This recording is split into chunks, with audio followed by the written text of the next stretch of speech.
Hello, everyone from Chelsea Fan TV. I hope you're all doing very, very well. Welcome back to another match preview. Coming up to West Ham, it's only the second game, but I'll tell you what, tensions are already high in terms of our fan bases. I know that we're desperate for a win, and obviously you guys had a tough start against Sunderland as well. So plenty to talk about today. I'm joined by Gio from Hammers Chat. Good to speak to you, mate. How's it going? Well, not great, to be honest. I'm fine, right? I'm okay. There's no issues with me, right? I'm all right. But in terms of West Ham, it's not very good at the moment. I'll be honest with you. I am a consumer of football content, but I'm not like some people watch it all the time. But it did pop up on my feed a number of West Ham videos just to do with fan reactions, and I looked at some of the thumbnails and some of the titles, and there was one channel, I think it was West Ham Fan TV. We're going down, relegation season. Our midfield is pony. We're so boring. It's just like, I was like, oh my God. It's week one. I mean, I don't know what type of fan you are, Gio, to be fair. We've never spoken before. So, I mean, you seem pretty level-headed based on like my initial reaction. But, I mean, is it fair to say that West Ham are in a really tough spot? Or, obviously, we know you're in a tough spot. But do you think that fans are overthinking it? Or is there genuinely a real case for concern here? Yeah, I think there is a real case for concern. I think I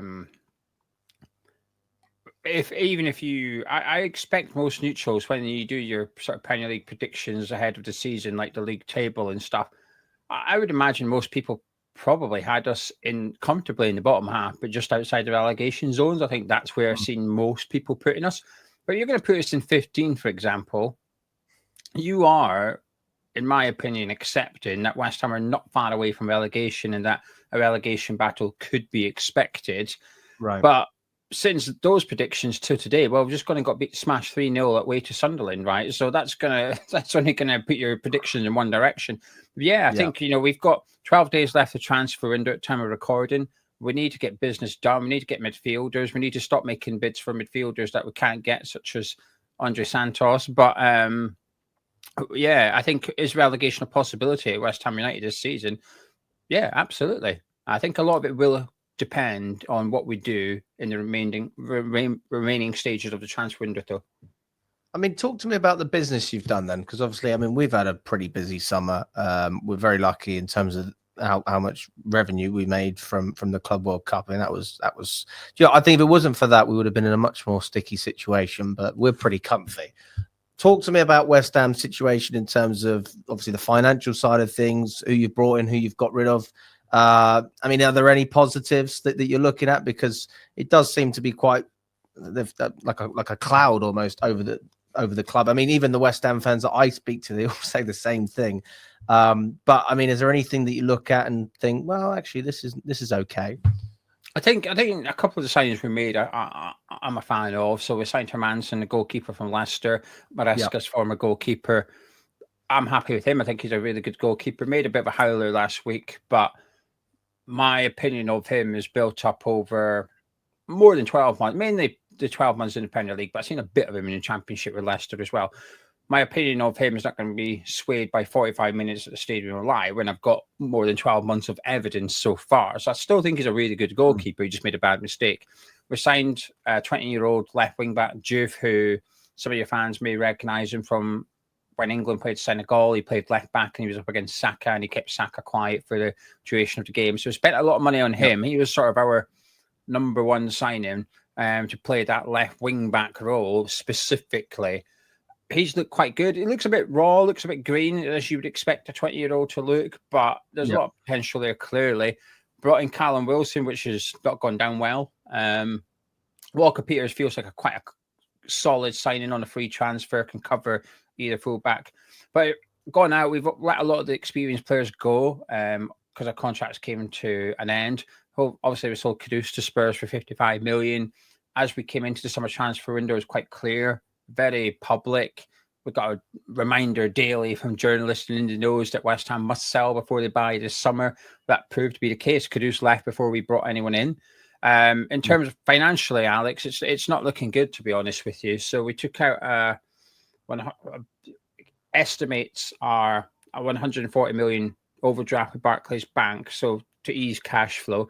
Now, that's not necessarily abnormal for a Premier League club to access the money now rather than wait for it to get strip fed. But then last week we went and took out the equivalent of a payday loan with media and rights, which the value is unknown, but historically is around about 50, 60 million. It's just things aren't too great at the minute financially. It feels like it's been badly managed for a number of years, and it's all coming back to bite them on the arse in one summer. It does feel like the walls are closing in a little bit on the current ownership and board of West Ham. Years of just not being good enough are finally coming back to haunt them. I think this day was always coming. The worst thing is, I think it's going to get worse next summer because PSR right now today, we've got Declan Rice's £100 million sale to Arsenal on our PSR because it's over a 3-year rolling period. So that's still there. This time next year, it's not there. It's equivalent of a £100 million hole in PSR. Yeah, I think there's maybe darker days ahead financially for West Ham, but this summer it's not great. Well, thanks for explaining. I mean, I'll be honest with you. I don't even want to beat around. I feel pretty confident, Gio. I feel pretty confident, mate. And I don't even mean it in a disrespectful way. I genuinely, I've said this to other Chelsea fans. The way that your club feels at the moment, it doesn't feel like whatever it is that you need. I don't know what you need. I mean, you obviously, you conceded 3, didn't score any against Sunderland. You'd say, well, you need a bit of everything. I can't see anything worse than, I honestly think it would be a very comfortable game. I'll be honest. I think it would probably be 3-4 goals, mate. I'll be honest. I mean, I like some of the signings you brought in. Again, like I've heard good things about Geoff. I saw a match of the day. They were giving him a lot of credit from what he did in pre-season. Hermansen, again, I don't think it was a bad signing. But then I look in your midfield. I hear a lot of people aren't very happy with Ward-Prowse. You're still playing a back 3. I mean, how does that work? Is that, are your fullbacks overlapping, or are they just sitting back? Because I wouldn't associate Wan-Bissaka as a player who goes forward. It's had its teething problems, really. I think sometimes in spells during the game, but it is 5-10 minutes here and there, but not very often either. It looks good and it looks like it's working, but for the majority of the game, it looks like they're struggling a little bit. And it's not necessarily just the back 3 and the wing backs. I think if you were playing like a 3-4-3 and you still had your 2 numbers, like what you came up against with Crystal Palace, they still had Eze and Sarr close to Mateta, but defensively they were getting out wide and defending. But because we're playing quite a narrow midfield 3 and 2 strikers, there's a load of space down our flanks to attack us. I appreciate you sometimes use James and Cucurella as a bit of like auxiliary number 6s and 8s, and they come inside quite a lot. But actually, in this game against us, if they hold the width, you'll have a load of joy down there because our midfielders don't get out. So it relies on your centre midfielders being quite athletic, but they're not. They are slow. So by the time Ward-Prowse does get out to the right-hand side, it's moved on. The player he's going to chase down's taking off. He's 5-10 yards away. So the midfield is a significant problem at West Ham right now. We're trying to bring in central midfielders. We linked to pretty much all of your midfielders this summer, from Dewsbury Hall, Chukwuemeka, now Santos being the recent one. But we haven't signed anyone. Coming out the season, I think midfield was our number 1 priority. We've now got 12 days left to window. We've signed none. It's still the biggest problem. It's difficult now because you're getting to that stage of the window where players are going to be sold if replacements can be found, and that's obviously getting harder and harder. I mean, I actually thought the bid for Santos was a respectable offer. 45 million wasn't a terrible offer, but I kind of look at it in the eyes of, right, he's not one of our starters at the moment, but he's the next best one, right? Yeah. If Fernandez or Caicedo isn't in there, it's going to be Santos. It has to be Santos, and I value that just as highly as any of those, because we're going to have injuries, we're going to have rotations, obviously playing hopefully more domestic cup games because we were pretty poor last season, and then 2 additional games in Europe. So no doubt in my mind that we're going to have to rotate. But I think that when I saw the reaction from the club, at least what they were saying is, we appreciate the offer. Don't come back. And I said, unless you're looking at 70, 80 million, honestly, I don't even think it's a conversation that Chelsea would have, because we're in a really strong position with our midfield. And even looking at players like Lavia, who we love, we can't rely on him to stay fit. So that just kind of highlights again the importance of having someone like Santos. But I mean, it's so contradicting again, because you talk about the midfield. We're really happy with our midfield. Although I will say this, Fernandez was really poor, mate, the other day. He was really, really poor. He doesn't look fit, doesn't look ready. And I still think he will start against West Ham. And I think that if there was ever a game where you wanted to give a player sort of a chance, and again, you're talking about your midfield and just the situation as a whole, I think you could probably get away with it. But it's still not something that I'd want to do. I think Santos, based on just the logical stance, he's clearly probably fitter than Fernandez. He's not going to get as many opportunities, so give him one against a struggling West Ham side, at least the way it looks at the moment. And, and from more of an emotional standpoint, I'd love nothing more than for him to score against you guys. So, I'm not even sure what his GA was, but it wasn't bad. It wasn't bad. Like, he's got a goal in him. But I mean, just coming down to the wide areas, I mean, you mentioned that we can cause problems out wide. So what you're saying is essentially, if we were to overlap instead of inverting our fullbacks, you think we'll cause a lot of problems? Because that's something I've had a massive issue with last season, was the lack of flexibility in terms of allowing our fullbacks to go forward, and inverting players like Gusto just can't invert. So if we were to play Gusto, for example, in this game and overlap, you think we'd have a lot of success? Possibly, or even just holding back. I think what our issue has been defending wise is because we played a back three and it's three centre backs we've got. We don't have a full back in the back three or anything like that. It's three old school centre backs in terms of Aguero, Todibo, and Kilman. So it's not really like, sometimes you see a back three. It's like last year when we played it, we had Alan Creswell, a left back, in the back three. So when we had possession, he would step out the back three and push up a little bit. Well, we don't have that currently. So it puts a little bit of pressure on your two outside centre backs to almost move over and become a full back to allow Wan-Bissaka to really push on. And sometimes it's worked, but more often than not, when we're defending, the wide players, and in particular, I feel like Sunderland did this to us well on Saturday, and I've seen it pre-season when we played Bournemouth pre-season, because their wingers were holding their width and staying high.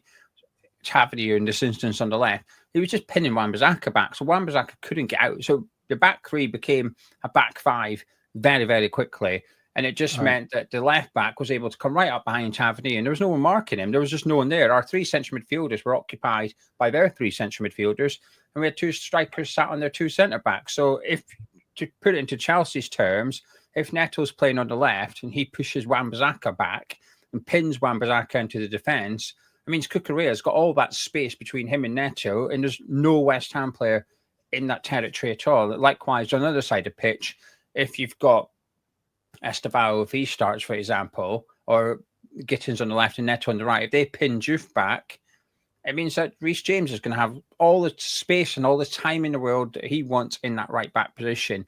If you look at the goal we conceded against Sunderland, both goals, the first one especially, their left centre back just dribbled out from the back with it, and there was no one pressing him at all. He swung the cross in, they headed it in. It was that simple in the end. I think Sunderland worked out, actually, we don't need all these passes. We can just use the space and hit him. It's a real flaw in Potter's game plan, in my opinion, because you're asking the midfielders. Rodriguez is officially one of the slowest players in the Premier League. Right. And James Ward-Prowse, probably not officially one of the slowest, but it looks like one of the slowest players to get out and close them down. They can't do it. They're being asked to do jobs that they're just not capable of doing. It's interesting as well. You talk about all the space that we can have if we push your, especially your fullbacks, into the defense. But our issue isn't about dominating. We had plenty of possession against Crystal Palace. Our issue is when you sit back, right? So I guess this is another question I would ask, because I know what you would have done if David Moyes was there. And to be fair, I always respected David Moyes. I never understood why West Ham's were as harsh on him as they were as they were. Because honestly, I'm a big David Moyes fan. I think that what he's doing with Everton at the moment is really respectable. Well, can I ask you a question? Of course. Would you have him at Chelsea? Well, no, it's different though, isn't it? Well, you're not that big a fan of him, are you? No, but it's the difference is, right? The difference is at Chelsea, you can play a certain brand of football like Maresca did, but if you win trophies, it's acceptable. And if you don't win trophies, it's not acceptable. Now, obviously, I'm not a West Ham fan, so I can't speak for what you've been through as a fan and all the styles you've seen. But for me, if I was in your position as a West Ham fan, and I was, because again, we're not talking about just getting you mid-table. He got you European football. Yeah. He got you a European Cup. I think that he's a club legend, mate. He's a club legend. To do what he did for West Ham, and it was season after season after season. Like, he took you from the depths. I know you were just above relegation. He took over from, was it Pellegrini? Yeah. And Pellegrini actually had a decent first season, but I never understand why West Ham fans are as harsh as they were. But listen, his time ended, and you got Lopetegui, and I think you just went from one to a total extreme. And I think Potter's somewhere in the middle, to be fair. So what I would ask is, do you feel like he's under that pressure to actually play a certain brand of football while managing West Ham? Because I'm going in as a Chelsea fan thinking, I hope you try and play football against us. But then I'm sure you're probably thinking the polar opposite. You want to see your team pressing on the front foot. But obviously you are going to sacrifice results and plenty of goals playing that brand. Yes and no. I think the answer is no for me at the moment because of Lopetegui. Had Graham Potter came in immediately after David Moyes, right, I think the pressure would have been on him to improve the style of play, to keep it simple. But he didn't. Lopetegui came in. He tried to change it. To be honest with you, I didn't really notice much change, and it was horrible. The football was horrible. The results were horrible. I was fearing games under Lopetegui, and we got quite a few hidings under him as well. But Potter came in after him, and I feel like Lopetegui dropped the bar so low, it was almost like Potter just has to just pick up a few wins here and there kind of thing, right? And he barely done that. I think at times his football's better than under Lopetegui. I see sometimes during games where we play some decent stuff and we've had 45 minutes here or there under Potter where actually I've enjoyed it. The problem is the other 45 minutes I've not enjoyed it, and it's sometimes with a goal down before we get the 45 that actually is quite good. Right. We're in a problem situation. So is there pressure on him to entertain? Probably not this season, I think, because everybody's so concerned and so worried at West Ham right now. I think it's mental saying this because we've had one game. But if you said to some West Ham fans now, you finished 15th, do you want to take it? I think a lot of us would say, yes, please, I'll have that. Which is wild. There's 37 games ahead of us. But it just feels really dull around West Ham at the minute. But we can change it. If this was the 2nd of September, it would be a bigger problem, but it's not. It's the 20th of August. We've still got 12 days to bring players in. We're getting 2 really good midfielders that Potter wants. Then I'm hoping we can see what Potter wants to do. Because at the minute, I don't like what he's doing, but I also don't think he's got the players required to do what he wants to do. So I feel like it's not really his squad. I mean, to put it into context, last season when Potter came in, one of our main players was Aaron Cresswell. Aaron Cresswell was signed by Sam Allardyce, right? That's how mismatched. It's a real Frankenstein squad. We had an Allardyce player, we had some of Bilic's players, we had some of David Moyes' players from his first tenure, some of Pellegrini's players, some of David Moyes' players from the second tenure, some of Lopetegui's players, and then Graham Potter got Evan Ferguson in January. So we had like 7 different manager tenures squeezed into one, and we're still dealing with it now. It's a real shambles, actually. And it's not like we're going from one style of manager and we're getting rid of him and bringing in the same style of manager, just a different guy. Like you said, we're going complete contrasting styles from manager to manager. So when the next guy comes in, he can't work with the squad that's there. He'll spend money. He'll try and make it his own. We'll sack him. Get the next manager in who can't work with the previous guy because he's completely different to the guy we've just sacked. It's insane how West Ham's managed as a Premier League football club. So is the pressure on Potter? Not from me personally, but if in 12 months' time we're still in the Premier League, then I'd be saying, right, this season coming up, now I want to see something. I want to see progress. Do you think you'll stay up? Like at this moment in time? Yeah. I was reasonably confident a week ago that we would. And it's not really the hiding that we got at Sunderland per se. It was the manner of the players' attitudes. As soon as we lost that first goal, everybody just went, like the players just gave up, capitulated. It's match day one. It's literally like the second half of football in the Premier League season. It looked like the players were towards the end of the season, like, oh God, I can't wait for this to be finished. The only reason I think we'll stay up is because I'm confident we will sign players between now and the window closing. I have a concern as to who we sign, and if it's enough, I'm just going to give them the benefit of the doubt and say that they get it adequate, and that's enough for us to stay up. I struggle to see Burnley staying up. I think they look like they're going to struggle this season. And then I think I would put us, Wolves, Brentford, Leeds and Sunderland. I think Brentford will go down. Definitely. Yeah, I'm going to put us 5 in there and say 2 from them 5 go down with Burnley. Yeah, Brentford and Burnley. I'm definitely with you on that. I something about Sunderland, mate. I don't know. When you have a magic start I think like they'll stay up. Personally, I think they'll stay up. I just think there'll be a relegation battle. Yeah, I'm with you. That's really interesting then, hearing your point of view. So you personally don't have that much expectation for Potter, but you do think that you'll stay up. I mean, I'll be honest, mate. Like, he's done it before at Brighton. I think he did a great job there, and I just think, you know, when he obviously had a great board, a decent owner.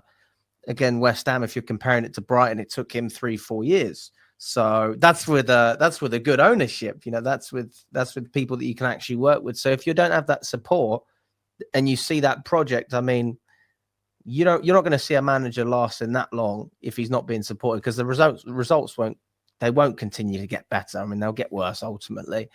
But I do hope that it clicks for Potter, because I like him, mate. I honestly think that he got done dirty at Chelsea, mate. I think he was just, any manager that would have been put in the situation that Potter was in would have struggled, mate. We wouldn't have finished in the Champions League under Tuchel. I don't know if we would have finished 12th, but we wouldn't have done it. So I just think that ultimately he was put in a scenario where it was never meant to work out. But yeah, from a Chelsea perspective, mate, I'd be lying. I'm extremely confident. I do feel like, you know, Bowen's obviously still going to be a threat for you guys. Paquette has obviously been a good player during when he's been available. But I'm hearing he wants to leave as well. I mean, is there any truth to that? It depends who you believe. You've always got to choose your fighter when it comes to transfer rumours a little bit, haven't you? And some reports say Potter wants to keep him. Some reports say Paquette wants to stay. But then there's other reports saying that he wants to leave. Now, because of my lack of trust in the board of West Ham, my personal belief, and I don't know, this is what I believe, my personal belief is that Potter wants to keep him. Paquette is open to leaving, but is also happy to stay if nothing comes in for him. Right, but I think the board probably want to sell him and cash in on him. That's how I view it. I think it's possibly the board they're leaking the story, saying that he wants to leave, so that to encourage bids, and B, if we do sell him, we can go, well, look, he wanted out. You all knew he wanted out. What's the problem? That's how we do things at West Ham. You know, it's interesting what you said there about Potter at Chelsea, about how he couldn't really succeed and he had a bit of a tough gig and whatever. Well, he's in a very similar situation now. The difference is you go from 4th to 12th. We go from 12 to 18. That's the problem. Yeah, and once you go down, mate, it's so hard to get back up as well. I mean, I'll be honest with you. I don't know what to expect. I'll be honest. I would have to wait until the window, mate. We'll have to wait until the window shuts. But I definitely see Brentford and Burnley finishing as bottom 2. I would put money on that. Apart from that, not really sure what to think. Although I will say this, I think Leeds, they got a bit lucky against Everton. I think their home support will pull them through more than anything, those home games. Just a quick question then on Chelsea. Like, how do you feel about Chelsea at the moment? What do you fear about us? What do you fear us? And do you think that we've improved as well since since last season? Because obviously we come there and we've done very well. I think Tosin had probably the best game of his life. Was that 3-0? Yeah, that was the last game. I think it was 3-0. I think Palmer and Jackson linked up really well. A lot of changes since then. What do you make of Chelsea? I'm impressed, actually. I think it felt like a bit of a gamble taking Maresca, because I remember at one point Leicester fans weren't that happy with Maresca, because it was like, we should be doing better in this league, blah blah. And it felt a little bit bumpy for the first maybe 6-7 months of his tenure as a neutral. It felt a little bit up and down, but I thought the second half of last season he started to really just calm down, and it felt like he was bringing a bit of stability, and his ideas were coming across a bit more. You had to win the Conference League, and you did, but I was more impressed with how you sort of got into Champions League spaces quite comfortably by the end of the season as well. But I thought at the Club World Cup, actually, I thought you were very impressive. But that game against PSG in particular blew me away. I thought that was one of the best performances I've seen from a team just in one match. Last season, it was one of my favourite ones. That one, Crystal Palace against Aston Villa in the FA Cup semi-final, there's just some really good games that you watch where you think the manager's got it right, the players have listened, the players know what they're doing. Everything's just gone perfection. I thought the way that you took PSG apart, but also contained PSG, because sometimes you can get the attacking side of your game right, but the defensive side wrong. Yeah. You can sometimes get the defensive side right, but the attack. But actually, Maresca got both things right on that game. And I thought the way that he deployed your right-hand side with Palmer and Gusto was fantastic. I thought Robert Sanchez was my man of match personally, who went into the tournament with a big question mark over his head. But by the end of the tournament, I thought, do you know what? I can see why Maresca's backing him. I'm still unconvinced by him personally. He was linked with you at one point, wasn't he? Yeah, I didn't want him. I'm not going to lie. Then I see him in the Club World Cup. I thought, actually, maybe. I no. Right. But, probably the right decision. Yeah. But I've been impressed by how Maresca's been quite ruthless with the Chelsea squad. You know, when he first rocked up, he said to Chilwell, Sterling and others, get them out of the team. I don't even want them in training. They're not part of my plans. Move them on. I think that's what Chelsea needed a little bit. I think they just needed to mould that squad and shrink the numbers. And I feel like that's what's happening now. And he's, I guess, maybe turning it from a squad into a team, if that makes sense. He's really just finding the ones he likes and getting rid of the ones he doesn't like and bringing in more. And I look at the squad you've got now, it's hard not to be very impressed. Now, you won't know this, but I'm a bit of a Nicholas Jackson fan. I like Jackson. Oh, you are? Right? Yeah, I am. We need more. Yeah. I'm a Jackson fan. He gets too much hate. I think he gets a lot of hate. I think he misses a lot of big chances and he's a bit petulant, but actually I think the timing of his runs and stuff is fantastic. His positioning is brilliant. You can teach someone how to finish a bit better and whatever, but a lot of the things you can't teach, I think he's actually got it.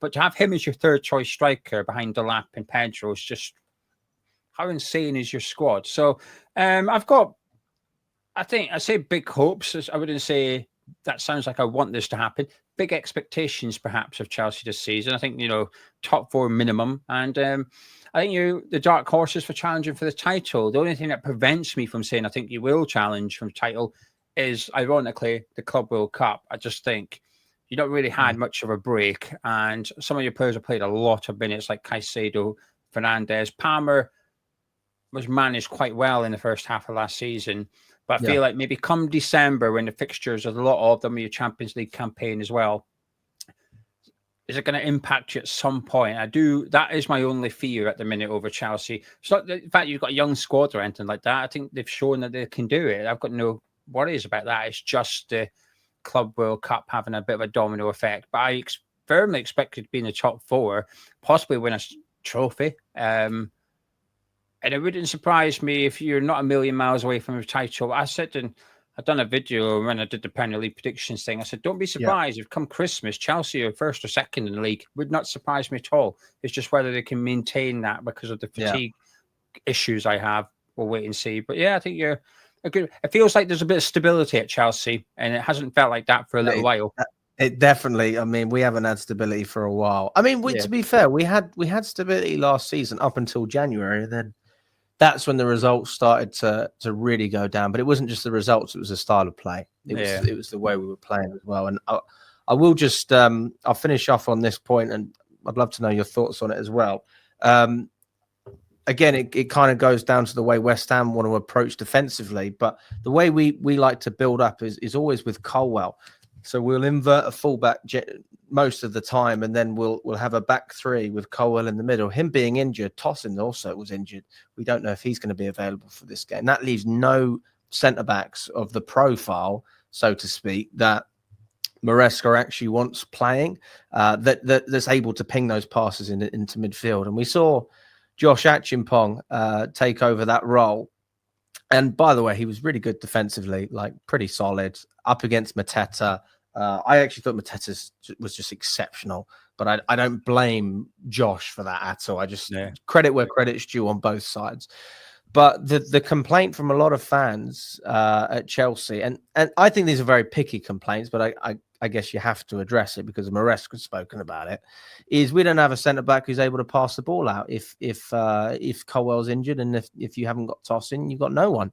So, I mean, how do you think West Ham are going to approach this game defensively? Because if you're sitting back, then I think that's our big issue. But if you're going to come at us, then I think it's going to be a totally different game. A bit of both. I've seen us do both. Sometimes our press is good and it does work. If I go back to last season, we played Fulham. It was one of Potter's first games, and we won. But I think there's 2 goals. I think we scored 3. I think 2 goals were brought on by our press. One of them we were pushing up and we forced Pereira to try and play a pass across the face of his goal. We intercepted it and scored off the back of it. So sometimes when we press, we can be good, but we also can be disjointed. And I think the reason for that is just down to the lack of pace that we have in the middle of the pitch. Right. And I've seen teams in pre-season, especially, just lure us in a little bit, and we do go for the press. And then there's a couple of quick passes, and they're in behind our midfield, and it's 3-on-3 all of a sudden. And once you're in behind our midfield, you're in behind it because they cannot get back. They're just too slow. Max Kilman's also a bit of a problem for us in terms of his lack of pace, who will be playing centre back of the back three. He'll be in the middle. And we've seen already against Sunderland when Mayenda got him out wide on a couple of occasions, just absolutely annihilated him for pace. So I'm assuming Maresca will stick with Pedro for this one. I'd imagine Pedro will drag him around the pitch on a dog lead, to be honest with you, because if he drops deep like he does, Kilman will follow him, and he will just leave a gaping big hole in the middle of our defence. So whether that's something for Neto or Gittins or Palmer to move into, we'll wait and see. So I'm a bit concerned by our approach, but I think because we're at home and because we've got B, I feel like there's a little bit of pressure on West Ham and Potter going into this one. I don't think they can lose this. I think they will, by the way. I think we will lose. Yeah. But I think he's going to know there's a bit of pressure and therefore just be a little bit more adventurous and trying get something out of you, and that might just play into your hands a little bit. But don't worry about us sitting back. If we sit back, we've got 3 centre-backs. None of them are good in the air. So if you put your crosses into Liam Delap, he'll be fine. Oh my God! Hey, listen, man. I'm going to put my prediction out there. I'm going to go 4-0. 4-0. I'll be honest. It was 3 last year. I'm looking at West Ham, and I prefer what Potter does in terms of the style of play. I do think he's a little bit more conservative, but I just think there seems to be this negative energy, man. I sound a bit, I don't know what the word is, but sometimes you just feel an energy, and I don't see anything at West. I just don't see it. I think you need to revamp something. You need to revamp the squad, whatever it is. I think you're missing it. And from our perspective as well, we haven't got a win. Pressure's on us. We weren't particularly upset after Palace, if I'm honest, because again, we've got that confidence. This is the first time I felt that confidence since we had Abramovich. We'll win the next one. I didn't feel like that last season. I definitely didn't feel like that in the previous 2 seasons. So yeah, I'll be honest, mate. I'm seeing a lot of new signings. They want to get it on the score sheet. And then again, if we do overlap, like you said, and I think Maresca, to be fair, we saw it in the Club World Cup. He's open to it. Yeah. Then I think we're going to cause a lot of problems. What about you? What's your score prediction? 3-1 Chelsea. Normally it's a fixture a lot of our fans get up for, and to old West Ham, as I call it, we were capable of beating Chelsea, Arsenal, Spurs. We're quite good at spoiling parties and giving the big boys a bloody nose and stuff like that. But I don't know, that little bit of spice we had, it feels like it's disappeared a little bit for a lot of us. Saying that, football's fickle, football's short term. We somehow beat you Friday, get a good midfielder in by Monday, and everyone will be positive again next week, right? This can be turned around very, very quickly, but it requires two things: success in the transfer window and probably picking up a win against you. And if you said to me at the start of the season, you beat Sunderland and lose against Chelsea, I'd say, yeah, that's fine. So it's points-wise, we'd be no worse off. It's just the manner of getting those points that would be a bit of an issue. But unfortunately, I don't really have that spice I usually have. So I'm going to say 3-1 Chelsea. Oh, well, listen, Gio, always a pleasure having you on, mate. Thanks so much for coming on. Where can people find you? Hammers Chat. Just type into YouTube, Hammers Chat. And I'm waiting to speak to Alex and get the Chelsea's perspective on things. So if you've not had enough of me yet, come find us. Come for round 2. There you go, guys. Well, listen, big up to you, Gio. Thanks, everyone, for watching, and we will catch up very, very soon.